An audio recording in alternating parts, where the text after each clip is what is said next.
We had already done the Fantastic Four and I think maybe the X-Men. I can't remember the order, but my publisher came to me and he said, Stan, I want you to come up with another superhero.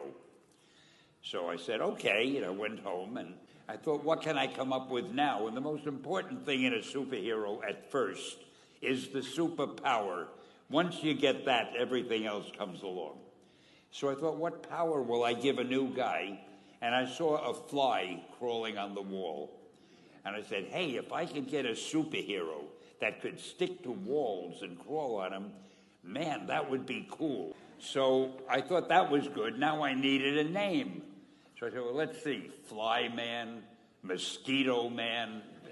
I got down to Spider-Man. Spider-Man. It just sounded dramatic. So, okay, I had my hero. I had his power, his name.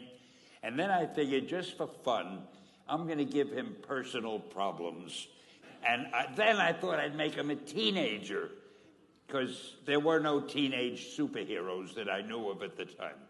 So armed with all that wonderful material, those great ideas, I ran into my publisher's office and I told him.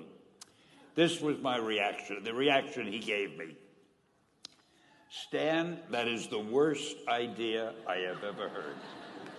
First of all, people hate spiders, so you can't call a hero Spider-Man.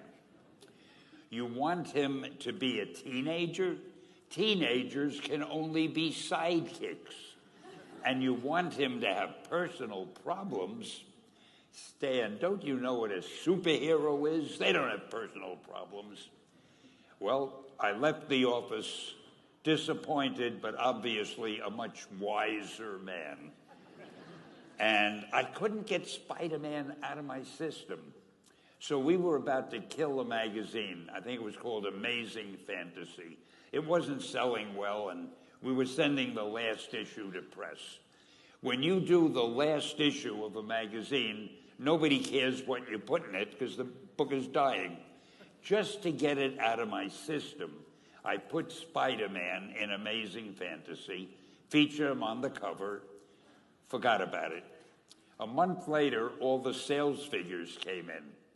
My publisher came racing into my office. Stan, you remember that character we both loved so much, Spider-Man? He said, let's do him as a series. Now, why am I telling you this? If you have an idea that you genuinely think is good, don't let some idiot talk you out of it.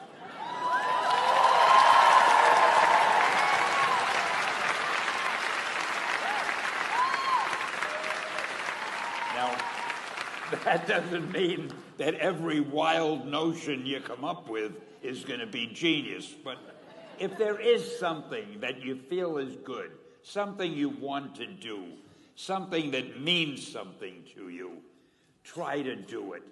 Because I think you can only do your best work if you're doing what you want to do, and if you're doing it the way you think it should be done.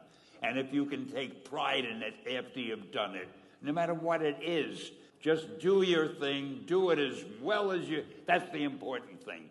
Don't shirk. Whatever you do, give it your best shot. You'll be glad you